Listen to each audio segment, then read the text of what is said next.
El domingo pasado hablábamos acerca de la caída de Babilonia y ya entendemos quién es Babilonia. Babilonia como el sistema del mundo. Pero para comprender esa caída de Babilonia y poder comprender que estamos viviendo en unos sistemas en conflicto, recordemos algo.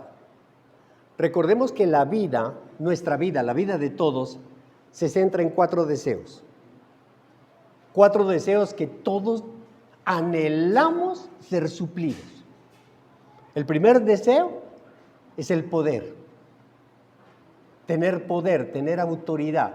No vamos a entrar, la prédica no se va a centrar en estos 4 deseos, pero son el fundamento del conflicto. El poder, tener autoridad. Y tener la autoridad no simplemente es mandar o gobernar o es que quiero llegar a hacer esto. No. En cualquier situación, puede ser en la situación más pequeña, usted necesita tener esa autoridad. Yo quiero que cuando yo mande, cuando diga, me obedezcan. Cuando yo haga esta cosa, simplemente tener el poder para ordenar y para decir, vaya, venga. Usted se ha dado cuenta que hay una de las cosas que a uno le saca de quicio, es que usted esté sentado en un restaurante congestionado y pasa el mesero, le dice, por favor, le dice, sí, un momentico, y pasa, y el de la mesa de al lado le dice, señor, y el mesero se detiene en esa mesa. Dice, sí, dígame.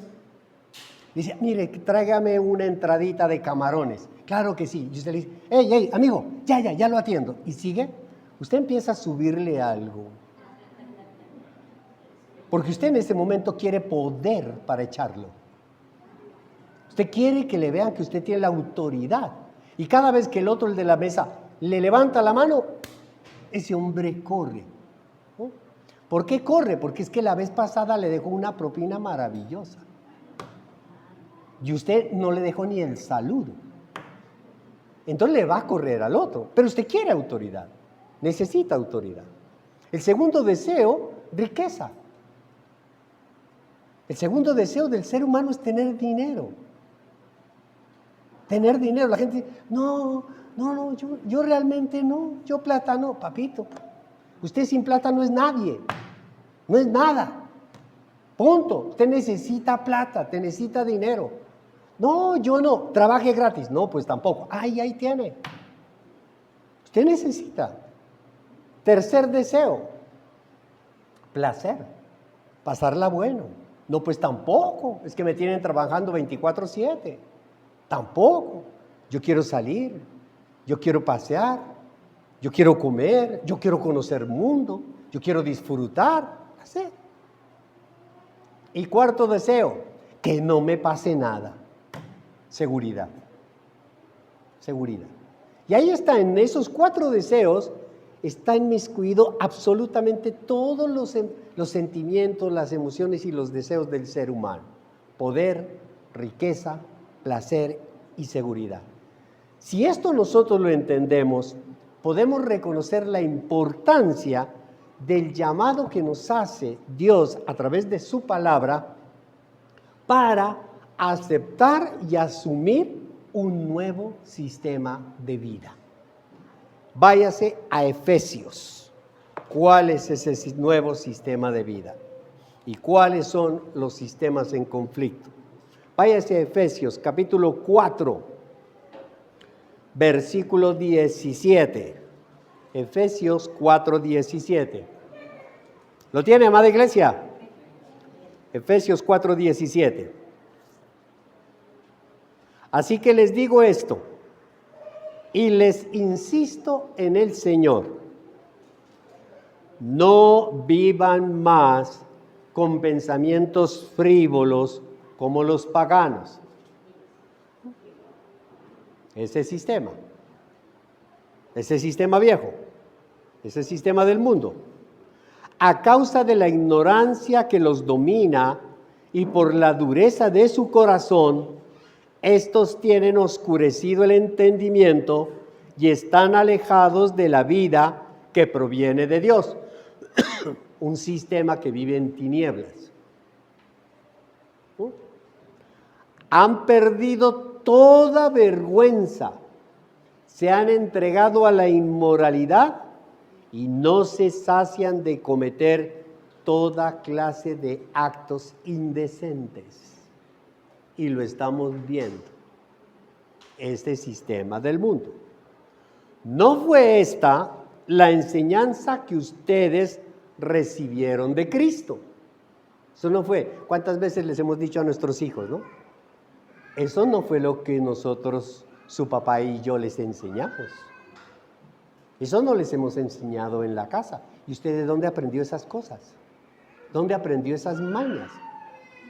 El sistema y los principios y valores que tenemos en la casa, que le hemos enseñado a usted, no lo estamos viendo por ningún lado. Estamos viendo unas mañas, estamos viendo unas actitudes, estamos viendo unos comportamientos que nos dejan abrumados. Y es lo que nos está diciendo Dios. Amén, iglesia. No fue esta la enseñanza que ustedes recibieron acerca de Cristo. Si de veras se les habló y enseñó de Jesús, según la verdad que está en Él, si de verdad tú lo has aceptado y has aceptado sus enseñanzas, pues vas a tener un cambio de vida.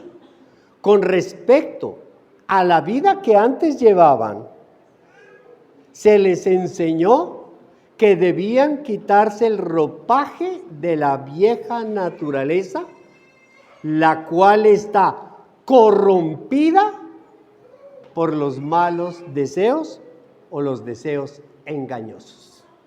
Amén, iglesia. Es decir, que esos 4 deseos que acabamos de ver no son tan malos, pero cuando se vuelven malos y engañosos, te llevan al desastre. Sean renovados en la actitud de su mente y ponerse el ropaje de la nueva naturaleza, del nuevo sistema creado a imagen de Dios en verdadera justicia y santidad. Y el que lo cree dice amén y le da un aplauso al Señor. Gloria a Dios.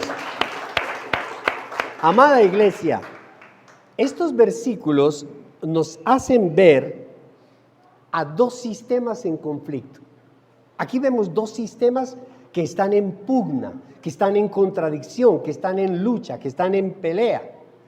Y vemos también en esta palabra, vemos la importancia y la razón, más que la importancia, porque nosotros podemos decir, bueno, sí es importante, la razón de los sucesos del Apocalipsis, porque hemos visto durante 4 semanas, 5 semanas, todo lo que ha ocurrido, todo lo que ocurre al final de los tiempos, y definitivamente yo creo que ninguno de los que hemos escuchado esa revelación de la palabra de Dios quisiéramos pasar por ello.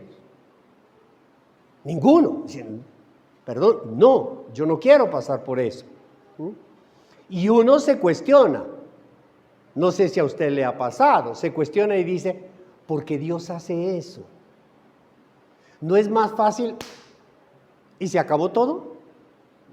¿Por qué tiene que permitir que pasen las personas, los seres humanos, por todo ese suplicio? Aquí tenemos la razón en esta palabra, que muchas veces la leemos y pasamos desapercibido. Nosotros vemos que las personas, los seres humanos, siempre han expresado estos 4 deseos que yo le decía.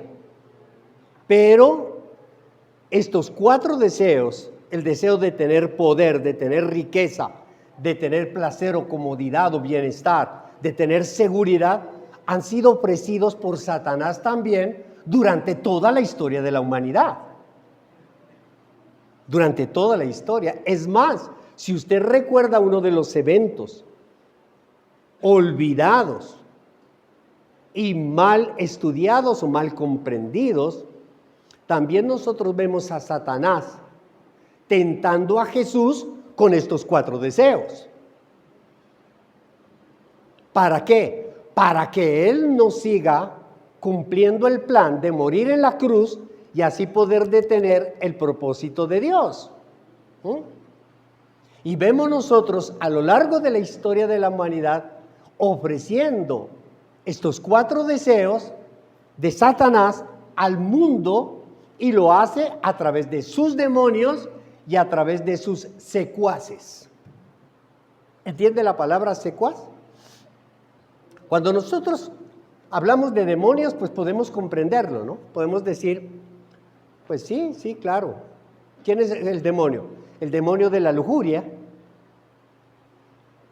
el demonio del orgullo, el demonio de la soberbia, me lleva al mal deseo del poder. El demonio de la venganza, pues decir, cuando yo llegué a ser presidente de esa empresa, los echó a todos estos. Ese es el demonio de la prepotencia, del orgullo, de la soberbia, de la ira, de la rabia, ¿entendemos? Pero ¿quiénes son los secuaces? ¿Quiénes son los secuaces? Para poder comprender quiénes son los secuaces, hay que entender qué significa la palabra secuaz. Un secuaz es alguien, es una persona que toma la decisión de seguir un movimiento, un pensamiento, una corriente, una banda o una acción, un accionar que tiene un propósito y se somete a ese propósito. Entonces, cuando uno dice, es que está un narcotraficante que tiene unos secuaces. Los secuaces tomaron la decisión de acercarse al narcotraficante, rendirse a su propósito y someterse a su autoridad. ¿Con qué objetivo? Porque yo quiero tener secuaz, poder, autoridad, riquezas, bienestar, etc. ¿De acuerdo? Entonces, los secuaces somos nosotros, los seres humanos. Los seres humanos. ¿Cuándo? Cuando nos ponemos al servicio del diablo. Ahora, yo cuando me puse al servicio del diablo, recuerde algo. Cuando Dios creó al ser humano, le dio su poder, le dio su autoridad, le dio sus riquezas. Todavía no la pasamos reclamando esas riquezas. En la palabra de Dios dice, todo el oro y la plata del cielo y de la tierra son de los hombres. Y nosotros, amén, amén, gloria a Dios, gloria a Dios. Y no nos damos cuenta que ya no es. Y nos la pasamos reclamando. Pero si el oro y la plata es de Dios, es mía. No, ya no es de Dios. Ya no es suya. ¿Por qué? Porque el hombre le endosó el poder, las riquezas, todo se lo endosó al diablo. ¿Cuándo? Cuando le creyó y se convirtió en su secuaz. Cuando pecó. Y por eso, por más que nosotros pidamos y gritemos que el oro y la plata y no sé qué, no sé cuándo, no, mi hermano, nos toca trabajar. Nos toca trabajar. Y si no trabaja, pues no tiene platica. Y no toca sudarla. Y a veces trabajamos 24/7 y pichurrio que llega. Pues hermano, tocó. Porque la palabra de Dios dice que de la tierra nos saldrán cardos y espinas. Amén, iglesia. Por eso Satanás, al recibir esos deseos, toda esa bendición que Dios le dio al hombre, Satanás ha convertido a muchas naciones, no todas, pero a muchas naciones las ha convertido en superpotencias malvadas, llena de secuaces a su servicio. Ya lo vamos entendiendo. Váyalo entendiendo con todo lo pasado y con lo que le estoy diciendo a dónde vamos a llegar. En términos bíblicos, significaría que los ha convertido, Satanás los ha convertido a esas naciones, a esos hombres, a esos líderes, a esos ciudadanos, los ha convertido en bestias. ¿Y quién es la bestia? Anticristo. Los ha convertido en anticristo. Y por eso es que nosotros vemos todo lo que vemos que nos causa asombro y decimos, ¡ay! No hay derecho. No hay derecho. Que esa gordita repolluda, ustedes saben quién es la gordita repolluda, haga eso. No hay derecho que se burlen. No hay derecho que hagan esto. No hay derecho que hagan lo otro. Cuando tú te estás preocupando porque no hay derecho que hagan eso, cuando tú en tu casa no estás haciendo absolutamente nada por evitar que tus hijos, tu familia, tus hermanos lleguen a ser repolluditos y gorditos. Para no decir otra cosa. ¿Me está entendiendo, amada iglesia? Anticristos. Es decir, que se oponen a todo lo que huele a Cristo.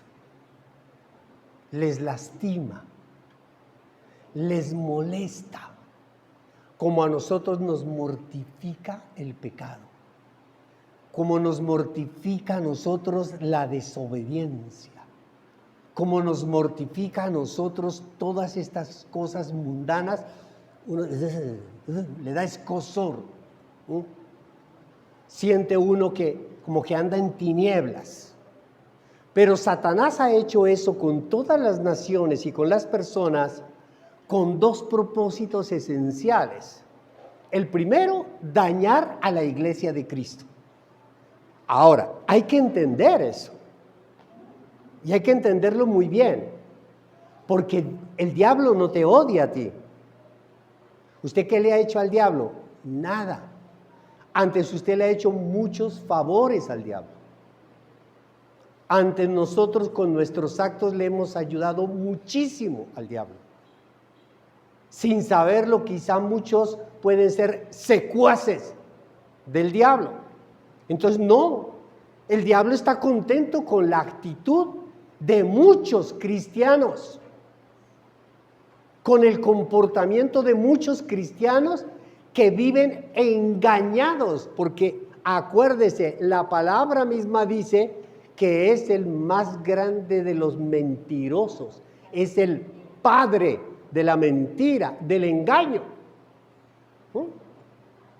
Entonces, el propósito de dañar a la iglesia de Cristo es odio hacia Dios, odio hacia Cristo. Satanás odia a la divinidad, odia a nuestro Padre, odia al Hijo, a nuestro Salvador, y odia al Espíritu Santo. No a ti, no a ti, porque a ti te puede tratar como un secuaz de Él, y listo, pero a ellos sí. ¿Y por qué los odia? Porque Él estaba sentado a la diestra del Padre, a la diestra de Dios, y fue expulsado de su presencia. Se le quitó toda la hermosura, se le quitó absolutamente toda la unción, y por eso es que el diablo odia al Padre. Ahora usted puede entender ¿por qué usted siente rabia con las personas cuando las personas le quitan algo? ¿Lo entendió? ¿Ve por qué me quitó el saludo? ¿Por qué me quitó el saludo? Y usted termina odiando al otro, porque el diablo le empieza a meter toda esa cizaña para que usted odie a su esposo, odie a su esposa, odia a su hijo, odia a su vecino, odia a su jefe, odia a su pastor, odia a su hermano, odia a las personas como él odia a Dios. El diablo sabe que la iglesia de Cristo, como el pueblo de Israel, el pueblo elegido, son la niña de los ojos de Dios. Son sus hijos amados. Y no habrá cosa más tenaz y difícil y dura que le hagan daño a tus hijos. Eso duele más que a ti te dieran una bofetada. ¿Dónde le puedo dar a Dios en el corazón? Bueno, acabando con sus hijos, dejando que sus hijos se perviertan, dejando que sus hijos caigan en las aberraciones que nosotros hoy estamos viendo en el mundo, dejando todo eso. Ese es un propósito de Dios. Y el otro propósito es engañar a todas las demás personas, a las que no pertenecen a la iglesia de Cristo, engañarlas para hacerles creer que tienen el poder, que tienen la seguridad, que todo lo que ellos desean lo pueden desarrollar siguiéndolo a Él. Tú puedes tener dinero y por eso nosotros vemos gente llorando en los aeropuertos cuando les cogen la maleta llenas de algo ilegal, porque ambicionaban tener dinero y decían, es que no, es que un amigo me convenció, es que la necesidad tiene cara de perro y por eso ya lo hice, pero es que ya se va 20 años para la cárcel. Y el diablo no sale ahí a defender, perdón, un momentico, lo que pasa es que yo lo metí en esto y yo voy a la cárcel por él. El diablo no va a hacer eso. En cambio Jesús sí lo hizo. Jesús sí lo hizo. Y nosotros le damos más valor al mentiroso, al engañador, que a nuestro Dios. Si usted vuelve a leer lo que acabamos de leer en Efesios, que lo va a leer en su devocional, lo va a comprender más. Ahora, ya voy entendiendo. Y para eso, ¿qué hace Satanás? Utiliza Babilonia, es decir, el gran sistema del mundo, para engañar a todos, para acabar con ese propósito. Usa Babilonia para ofrecerles esos 4 deseos. El trabajo de Babilonia, el trabajo del mundo, es seducir a la gente para que le sea infiel a Jesús. Ese es el trabajo. Babilonia siempre ha creído, el mundo siempre ha creído tener una seguridad de que ese sistema de Babilonia, ese sistema del mundo, va a durar para siempre. Usted nunca escucha que el mundo se va a acabar en los del mundo.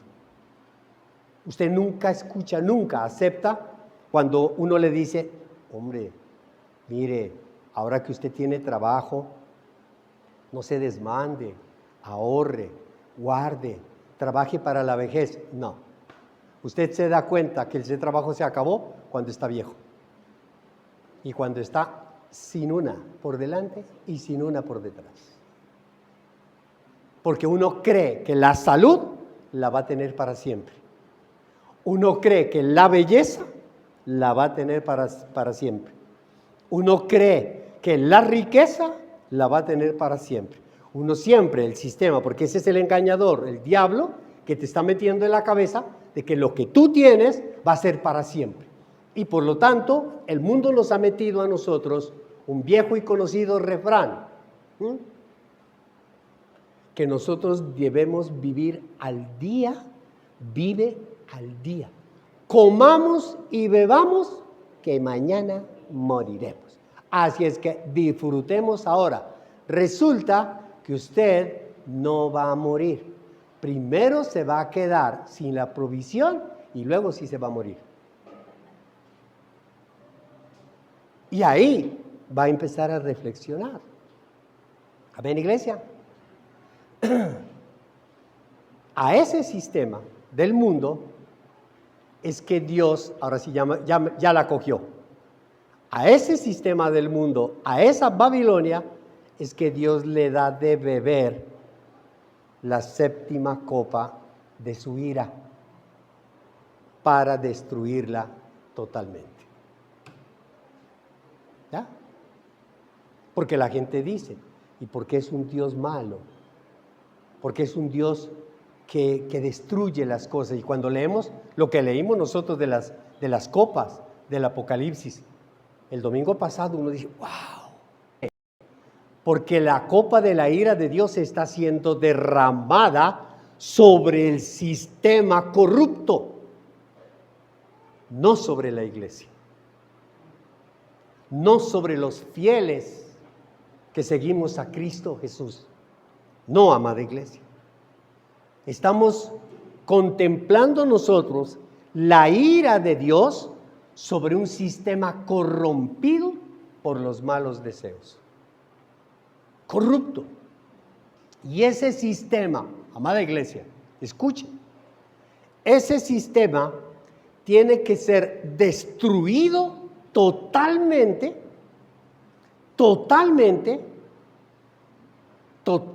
destruido. No debe quedar nada de la raíz de ese sistema para tener una nueva vida. Si no, no se podría hacer. Por eso es que muchas veces, por lo menos en mi caso, yo siempre le he dicho a mi esposa que las segundas partes de algo no son buenas. Las segundas partes no son buenas. Y cuando son de relaciones, si no hay un verdadero arrepentimiento, confesión, la segunda parte no va a dar fruto, porque viene contaminada. Viene contaminada. Si usted pone un tomate dañado con un tomate bueno y los deja en la nevera, lo más seguro es que se dañe el bueno. El malo no se va a arreglar. La única forma para cuidar a todos estos tomaticos que están aquí, que están buenos, es sacar al malo y destruirlo totalmente al mal. Si usted deja algún indicio del malo, se le va a dañar toda la canasta. Toda. Dios esto lo ha dicho desde el principio en su palabra. Nos lo ha dicho. Dios le dijo a Israel, cuando vamos a conquistar la tierra prometida, Dios le dijo, haz esto y desaparece, limpia todo. Y no le hicieron caso. No le hicieron caso. Cuando el Señor decía, no te cojas con enemigos. A tus enemigos hay que vencerlos y hay que limpiar todo eso. Si no limpias eso, va a quedar el tomate podrido adentro. Y por eso hoy tenemos los problemas que tenemos sociales, políticos y económicos en el Medio Oriente. Porque no hubo una destrucción total cuando Dios lo ordenaba, cuando Dios lo mandaba. De todo lo malo. Cuando el Señor hoy nos dice a nosotros, vengan a mí y yo les voy a dar una nueva vida y una vida en abundancia, significa que tú tienes que sacar de tu corazón todos los tomaticos podridos, dañados. Todo. Toda la vieja naturaleza tiene que ser destruida. Todo pecado tiene que ser destruido totalmente. No debe quedar ni las cenizas, porque de las cenizas puede avivarse un nuevo fuego. Y sería un fuego que no da la gloria a Dios, que es el verdadero arrepentimiento. Amén, iglesia. Entonces podemos entender que Dios quiere destruir al final ese sistema del mundo, ese sistema de la vieja naturaleza, porque se ha corrompido con los malos deseos. Y es imposible volver a decirle, listo, quedan perdonados, borrón y cuenta nueva. Es que nosotros lo estamos viendo, amada iglesia. Nosotros lo estamos viendo con nuestro país vecino, por Dios. Lo estamos viendo. ¿Cuántos años de corrupción? ¿Cuántos años de explotación? ¿Cuántos años de fraude? ¿Cuántos años de mentira, de engaños? Y hoy, cuando el pueblo se ha cansado y dice, no más, todavía pretenden, vengan y arreglamos esto por las buenas. Y yo les doy esto, les doy aquello, les doy esta otra cosa. Si eso es así, nunca van a ver florecer a su nación. Porque el sistema viejo, corrupto, tiene que ser destruido totalmente para que haya una nueva vida. Si no, no lo va a ver. Dios nos lo muestra y lo vemos y no creemos que espiritualmente es lo mismo. ¿Me está entendiendo? Espiritualmente es lo mismo. Debe ser destruido. Por eso Apocalipsis es un libro maravilloso. Esa revelación es espectacular. Porque si nosotros hoy vemos el mundo actual, podemos ver a la gran Babilonia ahí, en el mundo actual. Lo vemos. Podemos ver en el mundo a la madre de las prostitutas, como dice la palabra de Dios. Naciones que promueven toda clase de abominaciones, lo vemos. Vemos nosotros a las naciones promoviendo violencia, lujuria, grandes aberraciones en todas las formas habidas y por haber, sistemas económicos explotadores, corruptos. Nosotros podemos afirmar definitivamente y ver en ella que muchas de esas naciones están promoviendo el sistema de la bestia, el sistema del anticristo. Ya lo están promoviendo. Los gobiernos y las personas se alinean con ese sistema y le dicen a lo malo bueno, y lo que es peor, hay unos secuaces que lo siguen. Y uno se agarra la cabeza y dice, por Dios, se necesita tener 2 dedos de frente, de entendimiento para comprender la realidad. Pero es tan grande el engaño de Satanás que prefieren seguir el sistema, oído, que va a ser destruido. Porque va a ser destruido. Ese sistema va para de la destrucción. En lugar de aceptar el sistema que Dios ofrece. Y por eso hoy vemos que la gente está bebiendo de la copa de la bestia. Hoy lo vemos. Vemos que beben violencia y son violentos. Beben inmoralidad y ve usted la gran inmoralidad desde la sexualidad hasta el comportamiento. Beben avaricia, beben idolatría, beben desobediencia, beben indiferencia y todo eso actúan. Y lo que es peor, ofrecen esa copa a los demás, incluso a su propia familia, para que se alejen de Dios. Le meten cizaña, le meten rabia, le meten odio. Amada iglesia,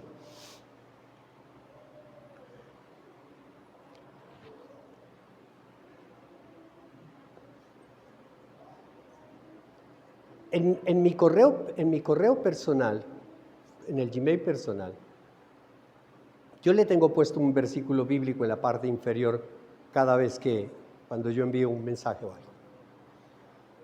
Si tú te has disgustado conmigo,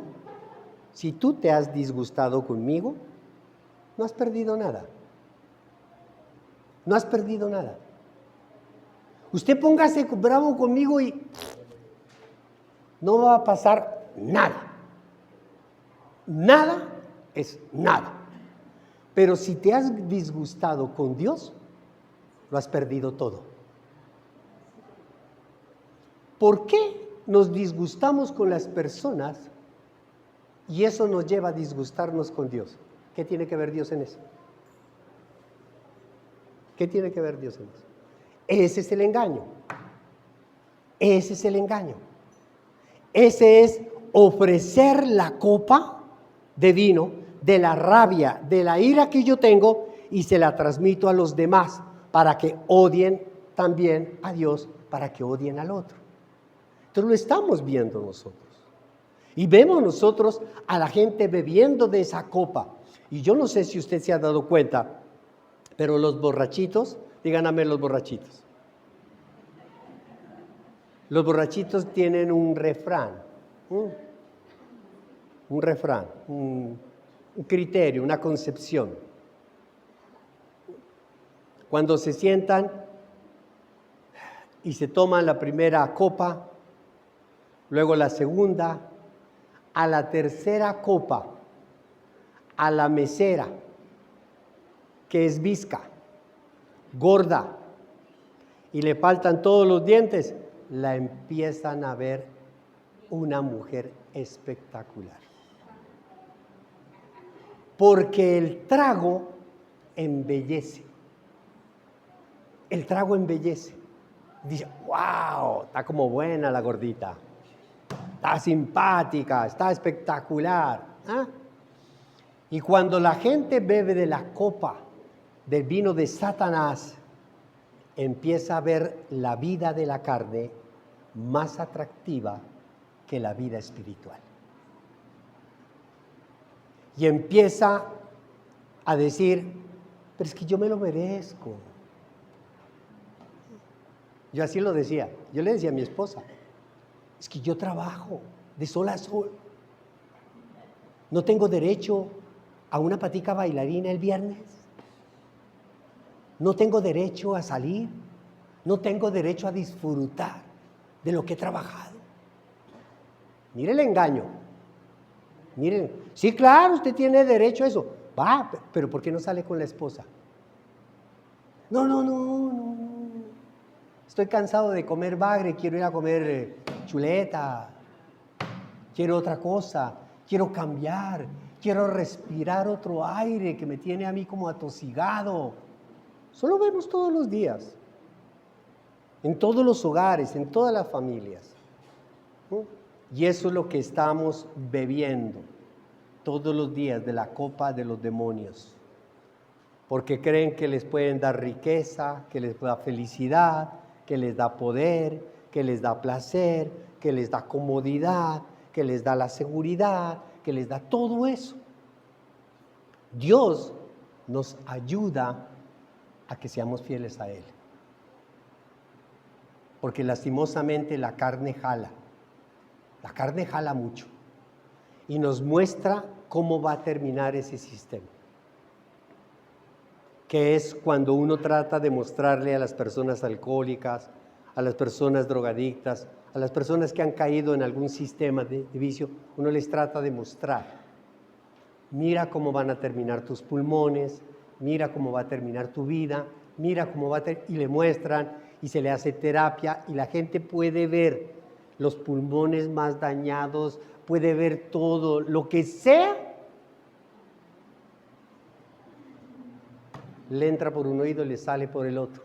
Ahora imagínese usted tratar de mostrarle a una persona su vida espiritual, cómo va a terminar. Es que ni siquiera alcanza a entrar al oído, porque ni entra, es que ni entra ni sale, no, rebota, eso rebota. Por lo menos el otro entra y dice, uy, sí, yo tengo que cambiar, y luego vuelve a caer, pero acá es tin, uy, es que no le entró ni misiles. Pero todo tiene un límite, y por eso dice la palabra de Dios que Él nos ha dado su gracia. Y con la gracia nos quiere mostrar su amor. Y con la gracia nos quiere mostrar que no desea que pasemos por eso. La gracia es para evitar descargar la ira de Dios ya, inmediatamente. Porque si le quitamos la gracia, la ira de Dios caería inmediatamente. Pero somos revestidos por la gracia. Pero todo tiene un límite. Y Jesús viene precisamente a juzgar a esa prostituta, a ese sistema babilónico. Usted recuerda, retomando el domingo pasado, en la sexta copa ocurre algo. Se secan las aguas del río Éufrates. Al secarse las aguas del río Éufrates, decíamos nosotros que le da la posibilidad para que todos los gobernantes de Oriente y de otras naciones pudieran entrar al Medio Oriente, a Israel, con sus ejércitos para acabar completamente con Israel. ¿De acuerdo? Y efectivamente comienza esa situación y empieza a entrar los ejércitos del mundo entero. Usted recuerde que yo les decía el domingo pasado, es probable que como la tercera y la cuarta parte de la tierra ya está destruida, quizá de pronto Latinoamérica, quizá América, Centroamérica esté destruida, pero quizá no. Quizá no. ¿Qué pasa con los gobiernos? Pues los gobiernos, si Colombia existe todavía en ese momento, todavía hay como nación, el ejército colombiano, los gobernantes colombianos, los soldados, los militares y toda la gente, también estaremos allá en el Éufrates. Entrando a matar y a acabar con toda la nación de Israel. Todas las naciones, dice la palabra de Dios, no dice algunas, todas las naciones que hayan sobrevivido a la gran tribulación, en este momento, en la sexta copa, todas las naciones van a ir en contra de Israel. Y en ese momento, imagínense usted la película, están entrando, ¿cómo se siente Israel?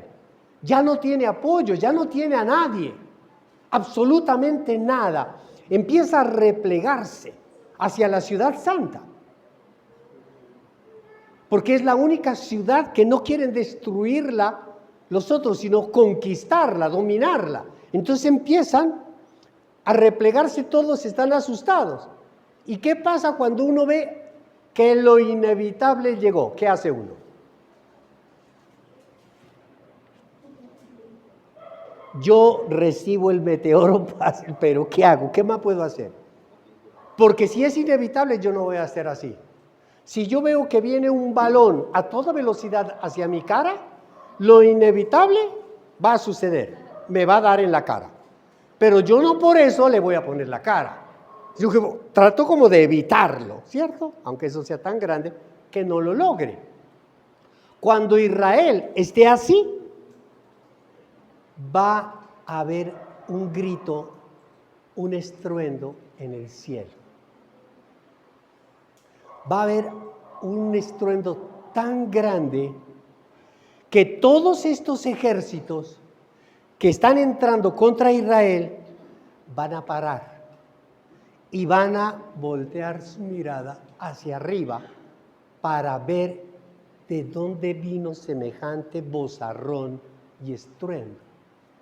Y van a ver a Cristo Jesús venir.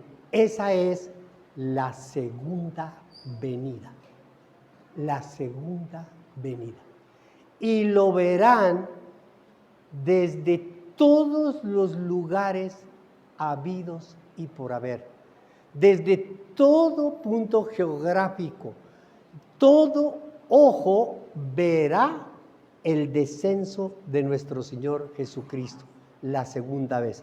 Ahí es donde nosotros tenemos que entender que una cosa es el rapto, que Jesús rapta a su iglesia, pero Él no viene a la tierra. Él se queda en las nubes esperándonos a nosotros. Ahorita viene, pero nosotros, gloria a Dios, quizá muchos de nosotros venimos con Él. Otros no. Otros se quedan allá barriendo las nubes, limpiando, arreglando. El Señor es el que va a dar los títulos, las coronas, y Él va a decir quiénes son. Pero es que ahí vamos a venir todos, amada iglesia. ¿Usted se imagina luchar al lado de David? ¿Usted se imagina estar con esos grandes? ¿Usted se imagina Isaías, Elías, Jeremías, Pablo? ¿Y usted ahí al frente? ¿O se quedó lavando nubes? Porque no todos tendrán ese privilegio. ¿Qué es lo que nosotros aspiramos? Eso lo vamos a ver un poquito más adelante. Váyase a Apocalipsis para que leamos lo que yo le acabo de decir. Apocalipsis 19. Apocalipsis 19.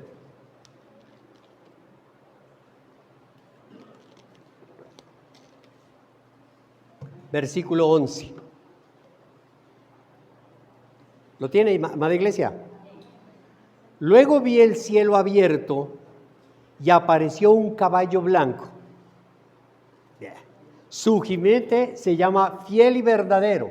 Recuerde usted la diferencia entre los dos jinetes del caballo blanco. El del primer sello, acuérdese usted, son los 4 jinetes del Apocalipsis, que es el anticristo. Imitando a Jesús, porque el diablo sabe, el diablo sí lee la Biblia. El diablo sabe que Jesús va a venir montado en un caballo blanco. Y por eso él viene antes en un caballo blanco montado para que la gente salga y lo reciba. ¿Lo estamos entendiendo? Su jinete se llama Fiel y Verdadero. Con justicia dicta sentencia y hace la guerra. Sus ojos resplandecen como llamas de fuego y muchas diademas ciñen su cabeza. Lleva escrito un nombre que nadie conoce sino solo él. Está vestido de un manto teñido de sangre y su nombre es el Verbo de Dios. Lo siguen los ejércitos del cielo. ¿Quiénes son los ejércitos del cielo? Los ángeles a su servicio y su iglesia. Amén. Venimos con toda, mi hermano. Venimos con toda. Ya no hay cobardía para servir al Señor. Ya no hay pánico, no hay miedo. Hemos obtenido nosotros la victoria en Cristo Jesús. Montados en caballos blancos y vestidos de lino fino, blanco y limpio. De su boca, de la boca del jinete, sale una espada afilada. Una espada afilada, su palabra. Viene por el cumplimiento de su palabra, con la que herirá a las naciones. Más o menos para que usted me entienda. Se los dije, se los advertí, se les comunicó, lo ignoraron. Más o menos viene diciendo así. Las gobernará con puño de hierro. Ahí ya no viene con amor, con servicio. Venga, yo le lavo las paticas. Venga, yo le doy de comer. No. El que viene es el rey. Él mismo exprime uvas en el lagar del furor del castigo que viene de Dios Todopoderoso. En su manto y sobre el muslo lleva escrito este nombre: Rey de Reyes y Señor de Señores. Aquí se acabaron los poderosos. Vi a un ángel que parado sobre el sol, imagínense cómo era ese angelito, ¿no? Parado sobre el sol, gritaba a todas las aves que vuelan en medio del cielo: vengan, reúnanse para la gran cena de Dios. Para la gran cena de Dios. ¿Me está entendiendo? Para que coman carne de reyes, de jefes militares, de magnates, carne de caballos y de sus jinetes, carne de toda clase de gente, libres y esclavos, grandes y pequeños. Amada iglesia, cada vez que nosotros veamos un chulo, yo no sé si a usted le pasa, la gente dice que es repugnante. Y yo siempre digo que es una bendición. Porque limpia. Y Dios lo que está aquí haciendo es destruyendo y limpiando. Y se ha dado cuenta, pues yo los he visto en mi casa, en la finca, que cuando estos animales llegan, mejor dicho, no dejan absolutamente nada. Y es de una limpieza impecable. Dejan hasta lavado los platos. Servieta, todo lo dejan limpio y ahí quedó su finca limpiecita. Hasta luego. Espectacular. Miren. Entonces vi a la bestia y a los reyes de la tierra con sus ejércitos reunidos para hacer guerra contra el jinete de aquel caballo y contra su ejército. Amada iglesia, aquí están todos los ejércitos del mundo. Todos, nadie se quedó en la casa. Todos los ejércitos del mundo. Y cuando contra Israel, si usted me ha entendido, contra Israel. Y cuando sienten esto y ven todo lo que acabamos de leer, cambian de parecer. Dicen, pero ¿para qué hay que pelear contra el que viene? Y enfilan todo su ejército, su batalla, para recibir al jinete del caballo blanco con su ejército y hacer la guerra, la batalla. Esa es la gran batalla de Armagedón, pero es mal llamada batalla. ¿Por qué es mal llamada batalla? Porque en una batalla, en una guerra, pelean dos. Vos me das un golpe, yo te doy otro.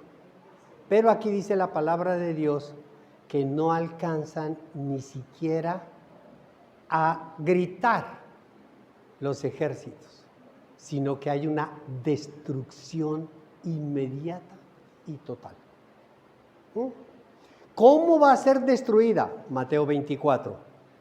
Grandes terremotos, grandes temblores, caerán, ya lo leímos nosotros el domingo pasado, granizos de 40 kilos cada uno, acabarán absolutamente con todo. El fuego abrasador que acabará con todo. Bueno, mejor dicho, es impresionante, impresionante.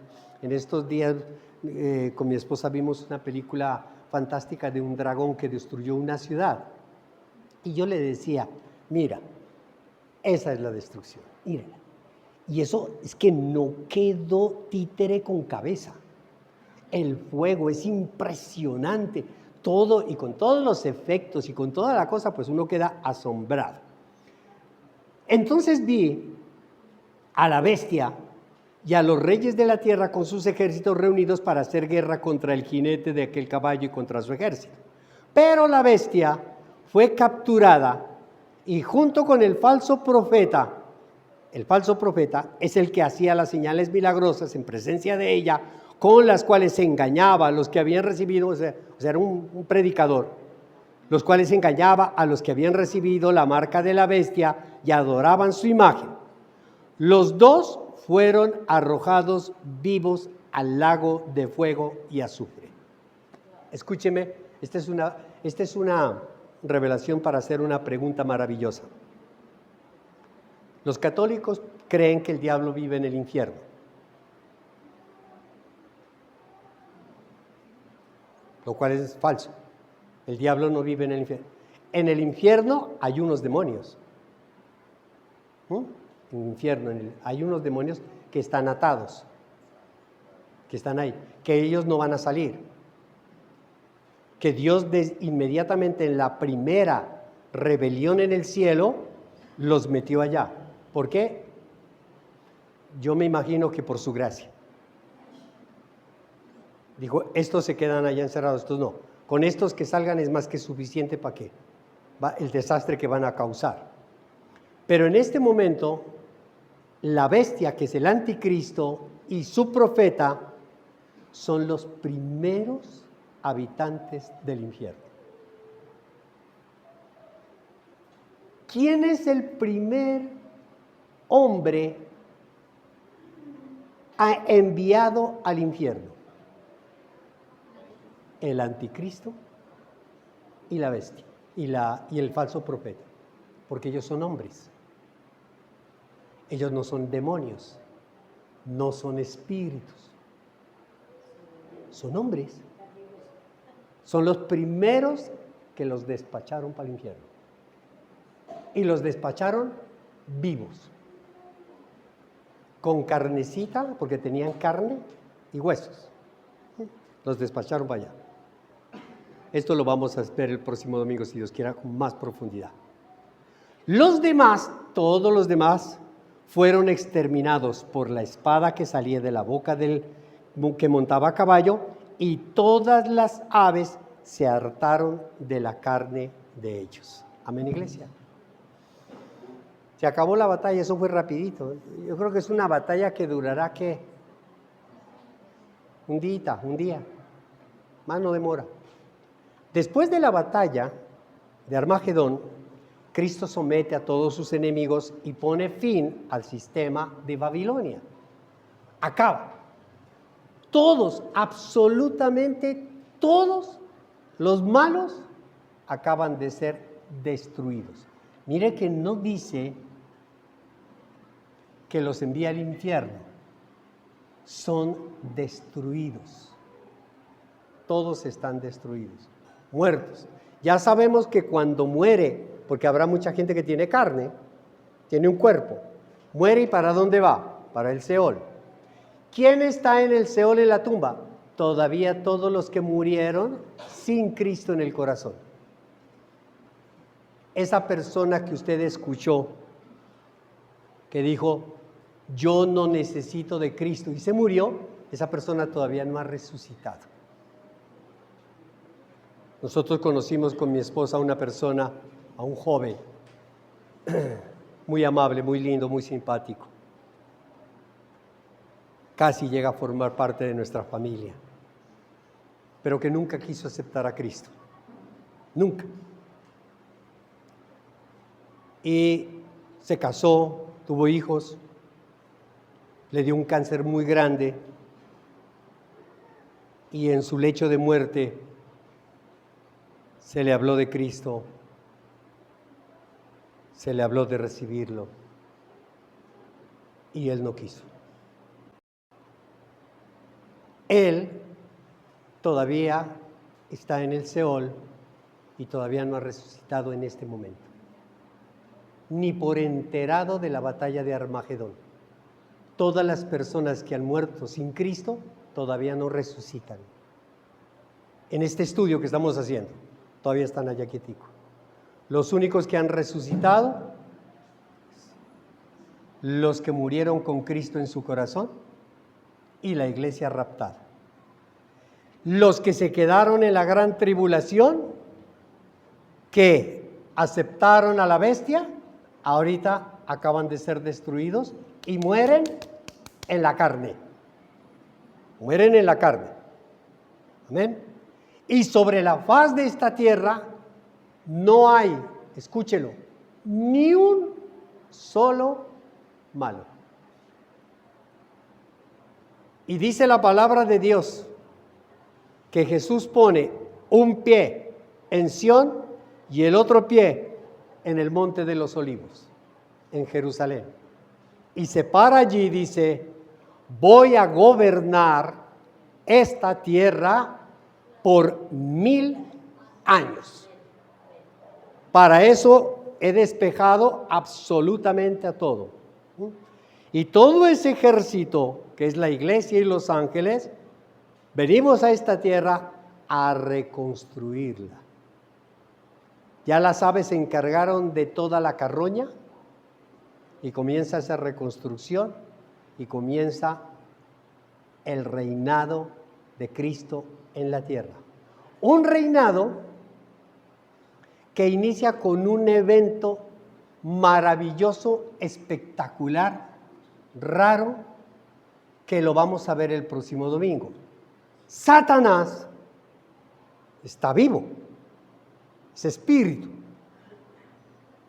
Satanás es encadenado.